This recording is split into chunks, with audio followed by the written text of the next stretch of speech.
따라하겠습니다. 교회를 교회되게. 세 번째 시간인데 내가 첫 번째, 두 번째, 세 번째 다 들었다. 한번 손 들어보세요. 1, 2, 3 다 들었습니다. 대단하십니다. 저도 1, 2가 생각이 안 나요. 제가 전했는데도 생각이 안 나요.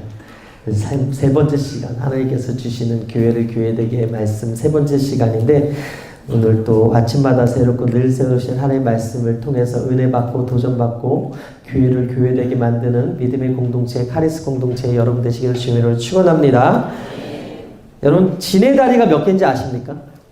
이 진해가 지금 이게 다가 아니에요. 이 다리가 다가 아닌데 진해 다리가 42개 정도가 된다고 합니다. 그런데 진해를 꼼짝 못하게 하는 한 가지 방법이 있대요. 한 가지 질문을 하면 꼼짝 못한대요. 뭐라고 질문을 하냐면 진해한테 너는 출발할 때 어느 다리부터 출발하니? 라고 물으면 이 진해가 헷갈려가지고 출발을 못한다는 우스갯소리가 있습니다. 헷갈려서 도대체 첫 번째 발을 먼저 내딛는 것인지 42번째 발을 먼저 가는 것인지 헷갈리다라는 거죠. 혹시 여러분들에게 교회가 무엇입니까? 라고 물으면 여러분 뭐라고 대답하시겠습니까? 혹시 여러분들에게 신앙생활은 어떻게 하면 잘하는 건가요? 라고 묻는다면 여러분들은 뭐부터 이야기하겠습니까? 여러분들은 교회의 정의, 그리고 예배의 정의, 그리고 신앙생활의 정의에 대해서 정확히 답할 수 있으신가요?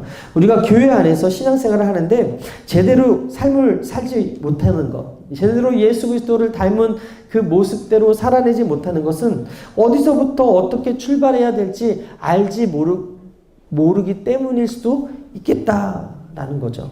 우리가 교회론에 대해서 지금 세 번째 시간인데도 불구하고 이게 끝이 아니라 교회에 대해서 가르치려면 계속해서 가르쳐 드릴 수가 있는 거거든요.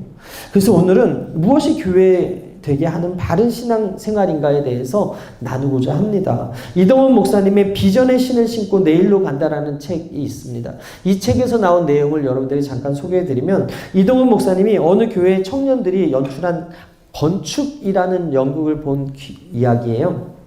난파된 배에서 살아남은 몇 사람이 섬에 상륙해서 섬의 한 모퉁이에 이렇게 쌓여져 있던 건축자재들을 발견을 합니다. 생존자들은 건축자재를 발견하고 나서 토론을 하기 시작했어요. 언제 구조될지 모르니까 집을 먼저 지어서 이 비바람을 피하자. 교회를 먼저 지어야지. 미국도 교회를 먼저 져서 복 받았잖아. 그렇게 주장을 하는 거예요. 그때 누군가가 원주민이 언젠가 쳐들어와서 우리에게 위협을 가할 수도 있을지도 모르니까 우리 성을 쌓자. 이렇게 주장을 합니다. 그 주장이 옳다고 생각한 사람들이 마침내 담을 쌓으면서 성을 만들어가는 공사를 착수를 하는데, 그러던 중에 낯선 남자가 섬에 들어와서 생존자들이 그를 본 거예요. 자신들의 위협을 느낀 그 사람들이 그 사람을 위협하는 사람으로 착각을 해가지고 밧줄로 묶었어요. 사로잡힌 남자는 나는 이곳 섬의 주인인 추장 아들이다. 이 건축자재들은 두 섬 사이를 다리를 놓으려고 여기에 쌓아놓았던 것인데 당신들은 지금 담을 쌓고 있군. 이렇게 이야기하는 거예요. 섬의 생존자들은 수상하다면서 달려들어서 그를 마구 때렸습니다. 잠시 조명이 꺼졌다가 다시 켜지면서 무대 중앙 십자가에 매달린 남자가 죽어가면서 혼잣말을 하는 거예요. 나는 다리를 놓고자 했는데 저 사람들은 담을 쌓았습니다. 이렇게 하면서 연극이 끝났더라는 거죠. 참 씁쓸한 내용입니다. 여러분, 예수님이 교회를 세상과의 다리 역할로 만드셨어요. 예수님이 교회를 죄인들이 들어올 수 있고 많은 세상 사람들이 편하게 들어올 수 있는 다리로 만드셨는데 어느 날부터 사람들이 교회를 성으로 만들어 버리더라는 거예요. 담을 쌓더라는 거예요. 그리고 우리끼리라고 이야기하더라는 거예요. 그 교회의 주인 되시며 머리가 되시는 예수님에 대한 관심보다 인테리어에 관심이 많고 얼마나 많은 사람들이 모이는가에 관심이 많고, 얼마나 교회가 목소리를 내는 영향력 있는 교회인가에 관심이 많고, 얼마나 유명한가에 관심이 많이 있다는 거예요. 영혼 구원이 아니라, 영혼을 구원해서 생명을 얻는 그 복음에 집중하는 것이 아니라 우리끼리 담을 쌓고 줬다고 모여 있더라는 거예요.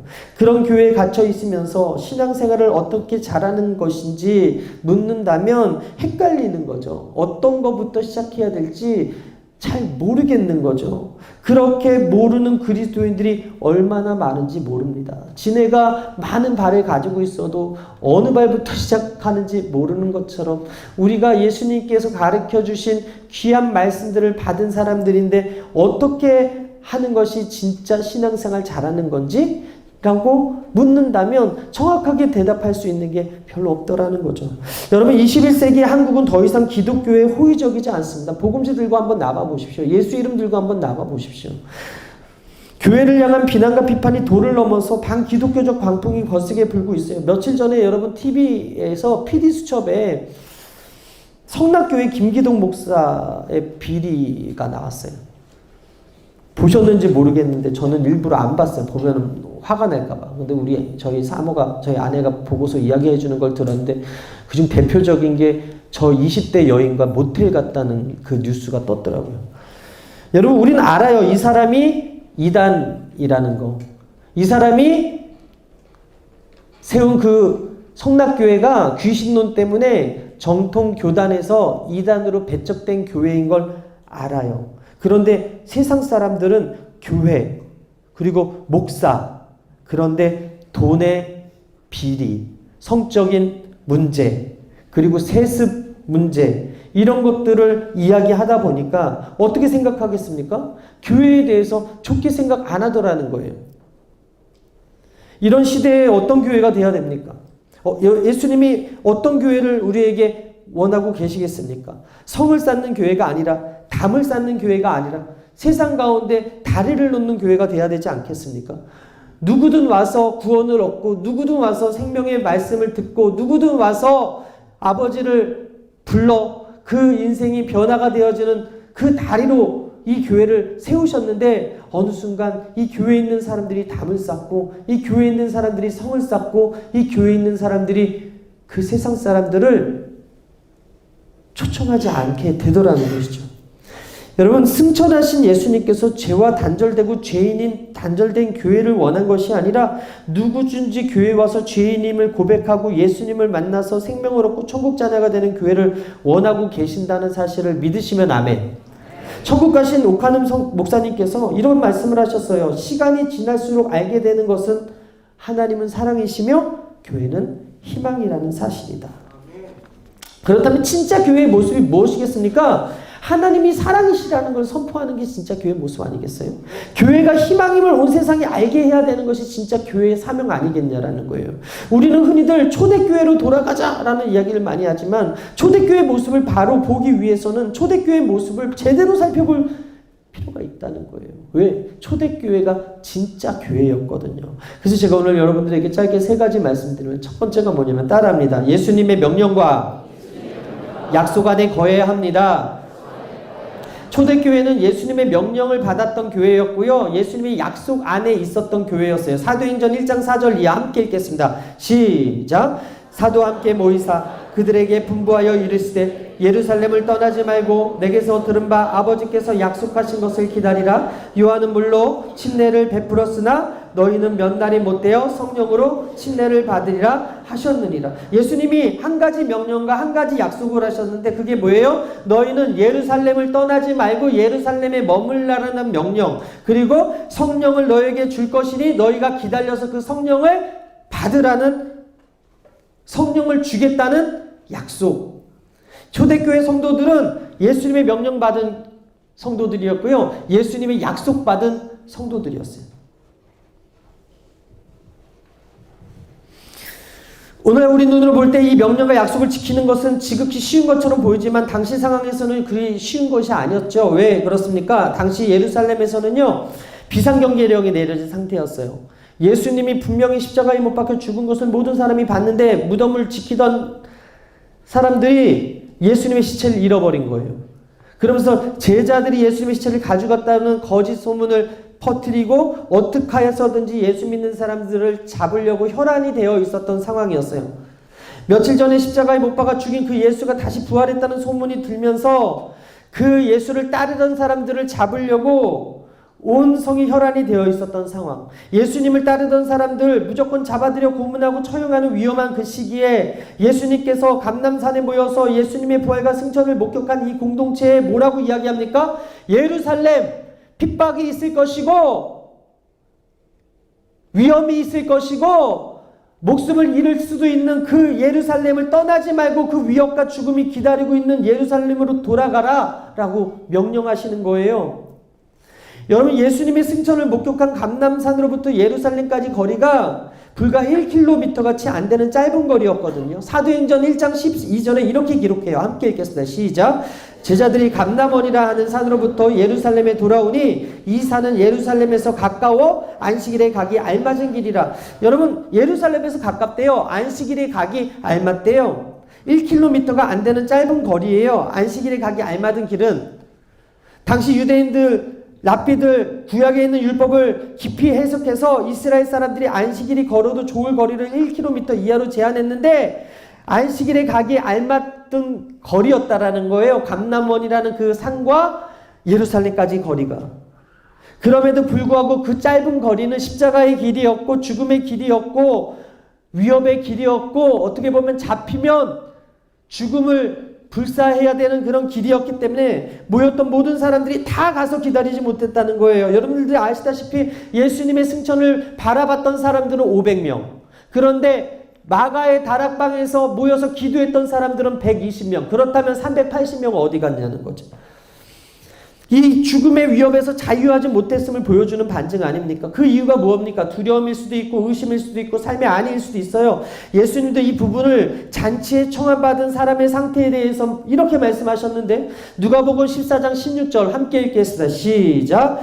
이르시되 어떤 사람이 큰 잔치를 베풀고 많은 사람을 청하였더니 잔치할 시각에 그 청하였던 자들에게 종을 보내어 이르되 오소서 모든 것이 준비되었나이다 하매 다 일치하게 사양하여 한 사람은 이르되 나는 밭을 샀음에 아무래도 나가 보아야 하겠으니 청컨대 나를 양해하도록 하라 하고 또 한 사람은 이르되 나는 소 5겨리를 샀음에 시험하러 가니 청컨대 나를 양해하도록 하라 하고 또 한 사람은 이르되 나는 장가 들었으니 그러므로 가지 못하겠다 하는지라.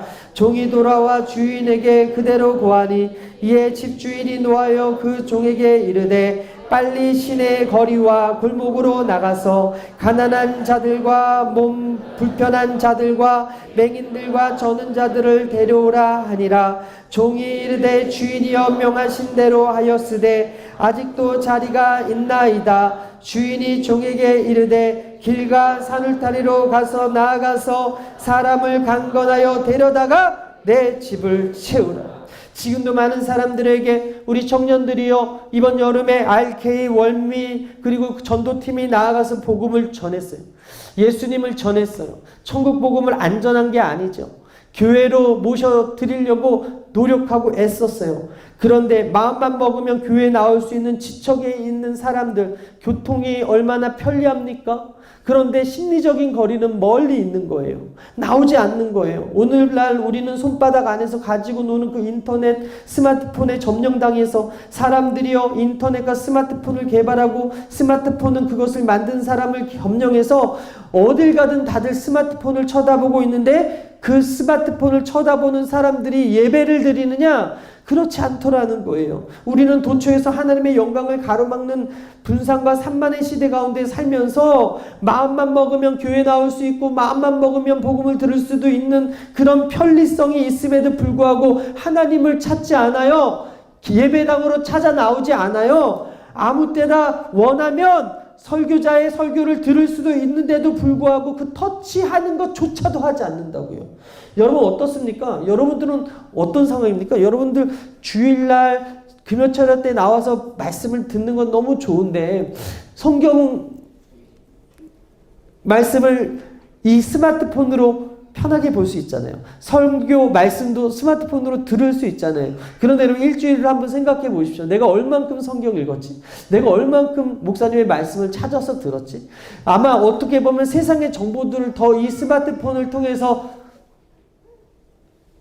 듣진 않았습니까? 보진 않았습니까? 긴 거리에 있는 장소도 아닌 불과 1km 정도밖에 안 되는 예루살렘으로 가기가 왜 이렇게 힘들었을까요? 명령보다 하나님의 말씀보다 자기 삶이 더 중요했던 것은 그때 그 사람들이나 오늘을 사는 우리나 별반 다를 바가 없더라는 거죠. 여러분 예수님이 말씀하셔서 그 명령과 말씀에 순종해서 생긴 게 교회예요. 믿으시면 아멘.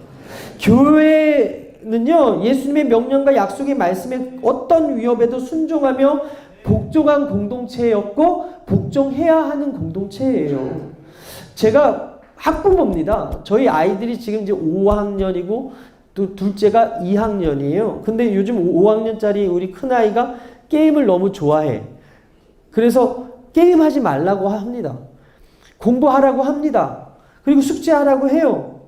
명령하는 게 부모이듯이 이 가정에서 이 아이를 위해서 사랑하니까 명령하지 않습니까? 숙제 그만하고 공부하고 숙제 그만하고가 아니고 게임 그만하고 공부하고 숙제 좀 하렴.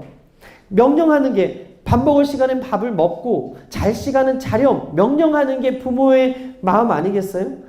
그렇듯 하나님은 그분의 자녀에게 사랑하시기 때문에 명령하시는 분이라는 거예요. 말씀하시는 분이라는 거예요. 성경 66권 살펴보면요. 하나님의 명령이 너무 자세히 기록되어 있어요. 신명기 6장 4절 이하에 이스라엘아 들으라! 우리 하나님 야훼는 오직 유일한 야훼시니 너는 마음을 다하고 뜻을 다하고 힘을 다하고 내 하나님 야훼를 사랑하라. 오늘 내가 내게 명하는 이 말씀을 너는 마음에 새기고 내 자녀에게 부지런히 가르치며 집에 앉았을 때든지 길을 갈 때든지 누워 있을 때든지 일어날 때든지 이 말씀을 강론할 것이며 너는 또 그것을 내 손목에 매어 기호를 삼으며 내 미간에 붙여 표를 삼고 또 내 집 문설주와 바깥문에 기록할지니라.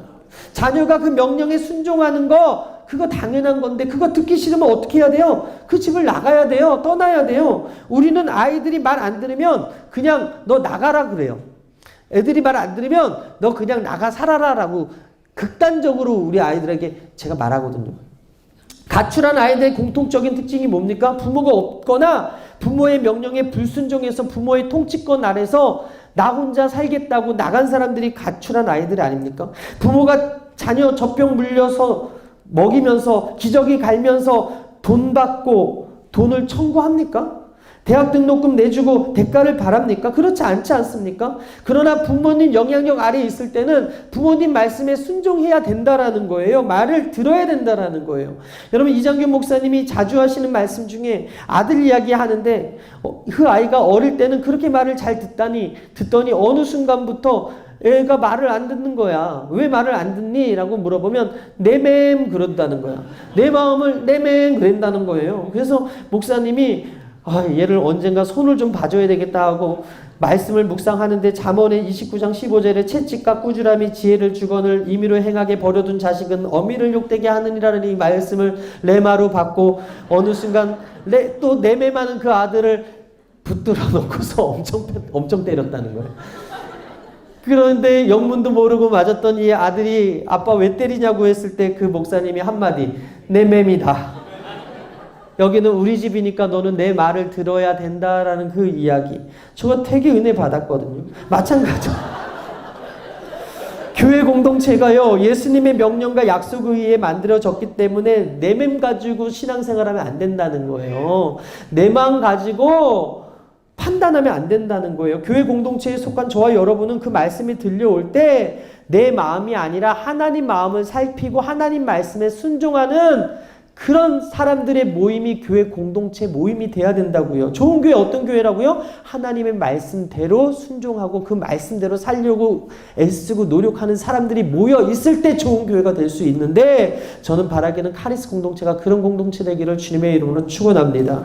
내매하면 안 된다는 거예요. 그분의 명령을 받고도 잠깐 생각해 볼게요. 지체하는 순간 우리의 생각이 개입되는 거예요. 왜 꼭 이렇게 해야 되지? 저렇게 하면 더 좋을 텐데 하는 마음이 드는 순간 우리는 이미 하나님 머리 위에 올라서려고 한 교만한 상태가 되어버리는 거라는 거예요. 불순종은 다른 게 아닙니다. 하나님 명령에 내 생각이 더해지는 순간 그게 불순종이라는 거예요. 순종을 지체한다는 의미는 생각해보고 괜찮으면 순종하고 손해볼 것 같으면 이해타산 따져서 그렇게 하지 않겠다는 말이기 때문에 불순종은 하나님 앞에 죄라는 거예요.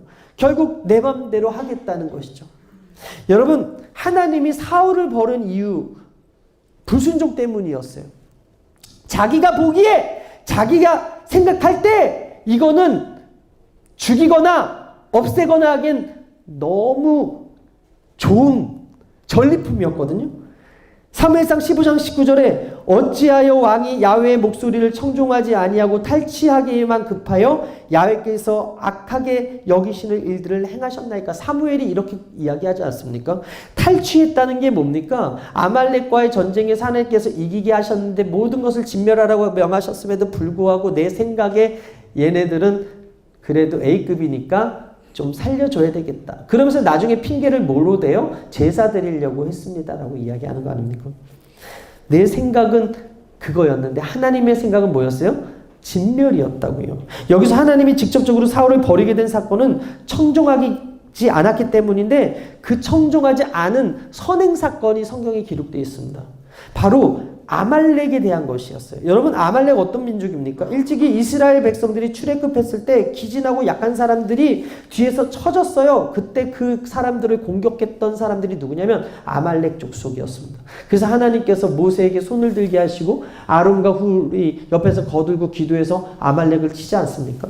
신명기 25장 17절 이하에 너희는 애굽에서 나온 길에 아말렉이 내가 행한 일을 기억하라. 곧 그들이 너를 길에서 만나 내가 피곤할 때 내 뒤에서 떨어진 약한 자들을 쳤고 하나님을 두려워하지 아니하였느니라. 여러분, 그 사건 이후에 하나님께서 아말렉에게 진노하셨어요. 그리고 뭐라고 약속하셨는지 보십시다. 출애굽기 17장 14절 뜹니까? 안 떠요? 제가 읽겠습니다. 야훼께서 모세에게 이르시되 이것을 책에 기록하여 기념하게 하고 여호수아의 귀에 외워 들리라. 내가 아말렉을 없이 하여 천하에서 기억도 못하게 하리라. 하나님이 뭐라 그랬다고요? 아말렉을 없이 하여 천하에 기억도 못하게 하리라. 그리고 기회가 왔어요. 언제? 사울 왕 때 하나님이 아말렉을 치고 그 모든 남녀노소 무엇을 불문하고 다 진멸하라고 명령하셨다고요. 그런데 하나님의 말씀에 순종해야 할 책임이 바로 이스라엘 초대 왕이었던 사울에게 주어졌는데도 불구하고 사무엘상 15장 2절에 만군의 야훼께서 이같이 말씀하시기를 아말렉이 이스라엘에게 행한 일 곧 애굽에서 나올 때 길에서 대적한 일로 내가 그들을 벌하노니 지금 가서 아말렉을 쳐서 그들의 모든 소유를 남기지 말고 진멸하되 남녀와 소아와 젖먹는 아이와 우양과 낙타와 나귀를 죽이라 하셨나이다. 그러나 사울은 자기 보기에 자기 생각에 좋은 낙타, 예쁜 여자, 그리고 좋은 전리품 하나님께 제사 드려야 되겠다라고 생각하고 남겼다고요. 분명히 하나님께서는 진멸하겠다고 이미 약속하셨고 그를 들어서 누굴 사용했냐면 사울이라는 왕을 사용했는데 그는 하나님의 명령과 약속을 무시하고 불순종했다는 거예요. 그래서 사무엘이 뭐라 그럽니까? 15장 22절에 사무엘이 이르되 야훼께서 번제와 다른 제사를 그의 목소리를 청종하는 것을 좋아하신 같이 좋아하시겠나이까. 순종이 제사보다 낫고 듣는 것이 순양의 길보다 나으니라.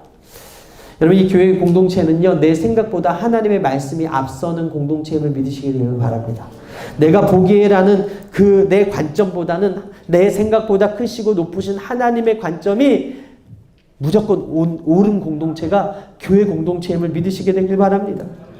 교회는요, 내 생각보다 하나님 말씀이 우선이 돼야 되고요. 교회는요, 내 맘보다 하나님의 명령과 약속이 우선이 돼야 된다는 거예요. 교회 공동체는요, 하나님의 명령과 약속을 위해서 만들어진 공동체이기 때문에 그 공동체에 다니는 저와 여러분들은 하나님 지금 말씀하시기 때문에 그 말씀을 깨달을 때 바로 순종해야 된다는 거예요. 그래야만 그분의 거룩한 뜻을 온전히 참여할 수 있고 쓰임받을 수 있다는 거예요. 다윗은 선택받았어요. 사울은 버림받았어요. 그 차이가 무엇입니까? 다윗은 하나님의 마음에 합한 자라고 칭함받게 된 이유는 별거 없어요. 무조건 하나님께 물었다고요. 그리고 무조건 하나님의 말씀에 순복했다고요. 내 생각에는 왕을 죽일 수 있는 기회가 2번이나 있었지만 그는 그렇게 하지 않았어요. 모든 선악한 판단은 하나님께서 하실 것이고 원수 갚는 것이 하나님께 있을 것이다 고백하고 그 사울 왕에게 손을 대지 않았더니 하나님께서 그를 들어 왕으로 사용해 주셨다는 거예요. 사랑하는 여러분, 하나님의 교회는요, 약속과 명령에 의해서 세워졌다는 것을 기억하시고, 오늘 본문의 약속이 무엇입니까? 성령을 기다리라는 거예요. 성령을 보내주겠다라는 거예요. 사도행전 1장 4절 함께 읽겠습니다. 시작. 사도와 함께 모이사 그들에게 분부하여 이르시되 예루살렘을 떠나지 말고 내게서 들은 바 아버지께서 약속하신 것을 기다리라. 명령은 무엇입니까? 너희들 증인되라는 거예요. 사도행전 1장 8절 시작. 오직 성령이 너에게 임하시면 너희가 권능을 받고 예루살렘과 온 유대와 사마리아와 땅끝까지 이르러 내 증인이 되리라. 이것이 바로 오늘 우리 교회의 정체성이에요. 성령 받고 세상에 나가서 그리스도의 복음에 증인되는 것, 이것이 저와 여러분들의 정체성을 믿으시게 되기를 바랍니다. 교회는 마땅히 선교적이어야 돼요. 전도해야 돼요. 교회의 시작부터가 그랬어요. 사도행전 초대교회를 보면 교회를 시작하기 위해서 사람들이 모인 것이 아니라 선교의 결과로 모인 사람들이 또 다른 지역의 선교, 즉 복음 증거를 위해서 시작한 성도들의 모임이 초대교회 모임이었다고요. 사도행전의 초대교회가 선교적이었다는 말은 교회가 성령님의 인도를 받았다는 거예요. 여러분, 어떤 교회가 좋은 교회냐? 성령님의 인도를 받는 교회. 어떤 교회가 좋은 교회입니까? 성령의 인도함에 따라서 순종하는 사람들이 많은 교회가 좋은 교회다라는 거예요. 저는 바라기는 우리 교회 공동체 모두가 성령의 인도함을 따라 순종하여서 여러분들이 가는 곳마다 복음이 확장되어지고 영원히 주님 품으로 돌아오고 하나님의 나라가 편만하게 펼쳐지게 되기를 주님의 이름으로 축원합니다. 주님의 이름으로 축원합니다. 두 번째 따라하겠습니다. 다름을 인정하는 교회. 다름을 인정하는 교회. 지상 첫 교회가요, 인종과 신분과 성별을 초월해서 모인 다양한 공동체였어요. 그들은 예루살렘으로 들어가서 마가의 다락방에 함께 모여 있었는데 120명의 그 사람들이 다 유대인들이 아니더라는 거예요. 다양한 인종이 섞여 있었어요. 남녀노소가 함께 있었고 지위가 높은 사람이 있는가 반면에 낮은 사람도 있었죠. 사도행전 1장 13절 이하 함께 읽겠습니다. 시작.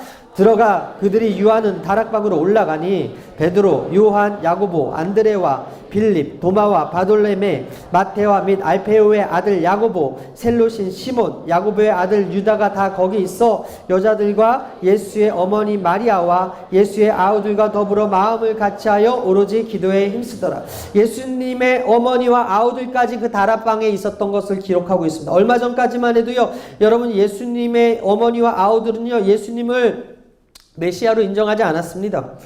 예수가 미쳤다고 생각했어요. 그래서 그를 잡으러 다녔던 사람들이었어요. 예수님을 비난했던 사람들이었어요. 마가복음 3장 21절에 예수의 친족들이 듣고 그를 붙들러 나오니 이는 그가 미쳤다 하밀러라. 그런데 예수님께서 십자가에 지시고 3일 만에 부활하시고 50일 동안 그들과 함께 있으면서 승천하신 이후에 초대교회는, 공동체는 그들까지도 포용을 하고 예수님을 비난했던 그 가족까지도 함께 둘러앉은 공동체가 되었다는 거예요.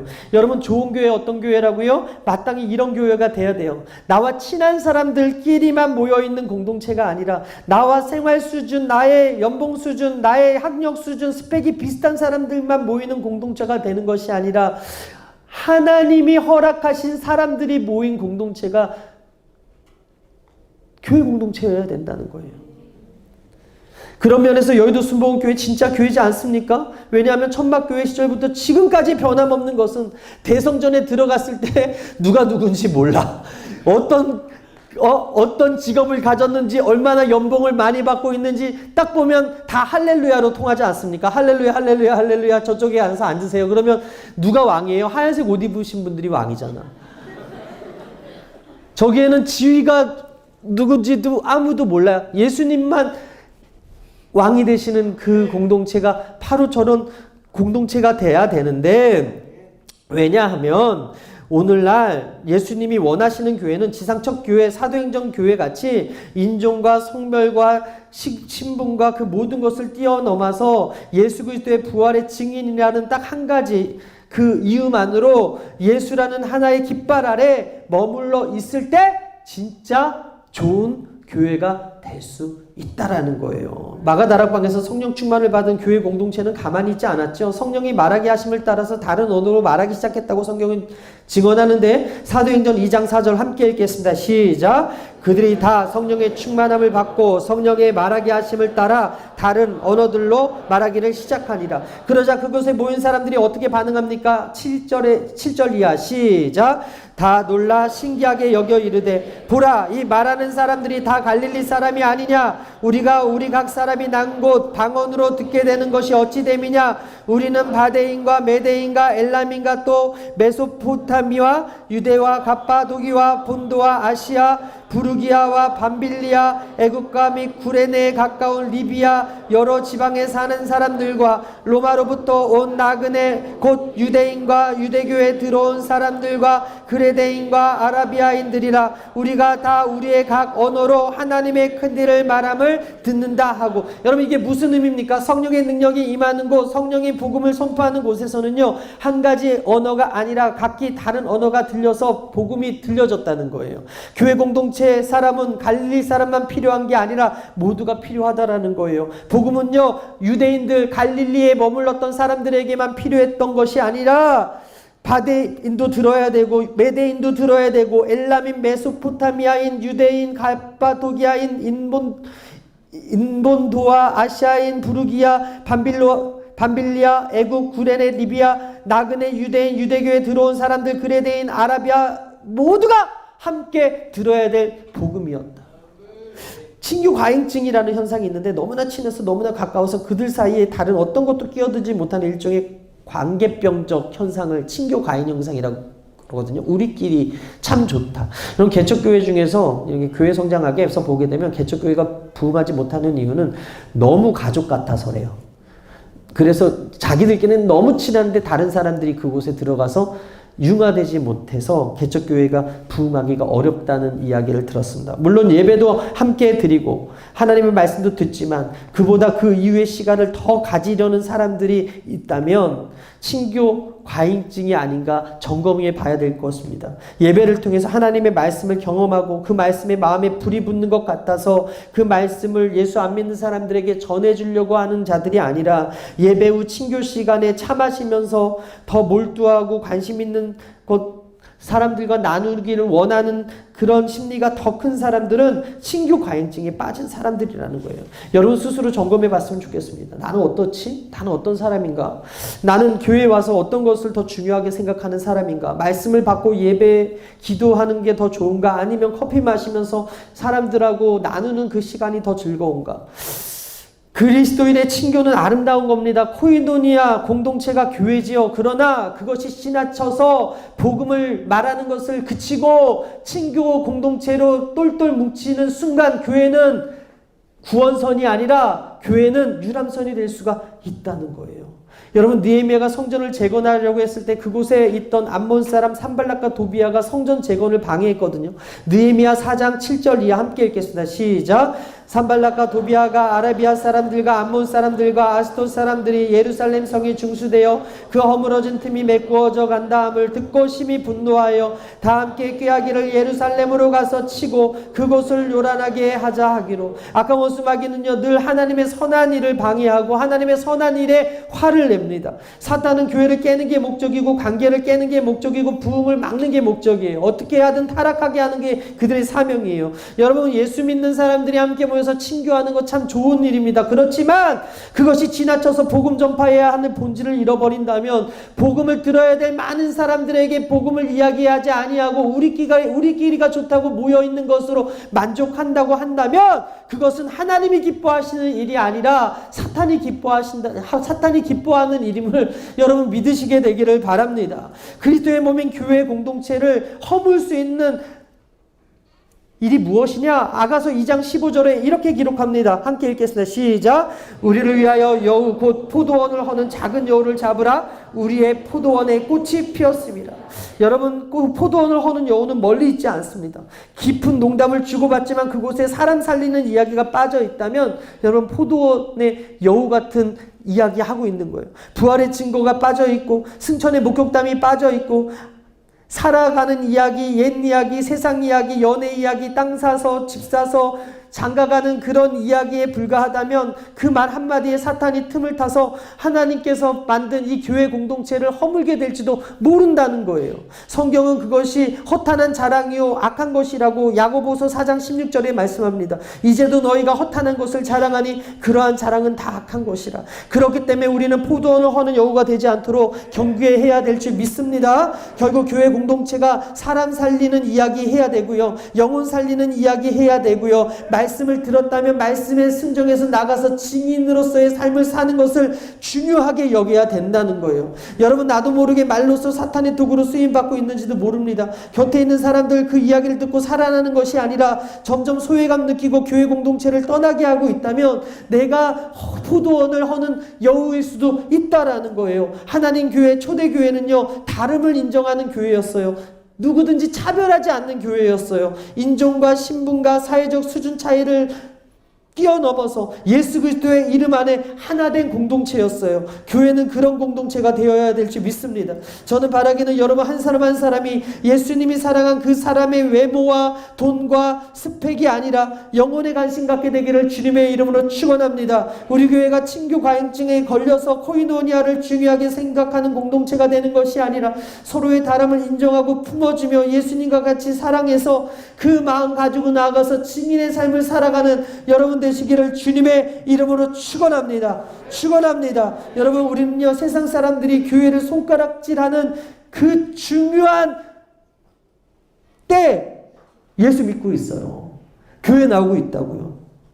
그렇기 때문에 우리가 여기서 기억해야 될 것은 마음을 같이하여 성령으로 충만 받아야 될 줄 믿습니다. 더 사랑하지 못한 것을 걱정하고 더 전하지 못한 것을 부끄러워하고, 초대교회는 성령 충만한 교회였기 때문에 마음을 같이해서 영혼을 위해서 기도하는 공동체였고 없는 이들에게 사랑을 나눠주는 공동체였어요. 그때 비로소 구원 얻은 수의 무리가 많아지기 시작했고 그때 비로소 이웃들에게 칭송받는 교회 공동체가 되었거든요. 저는 바라기는 우리 교회가 그런 교회가 되었으면 좋겠고요.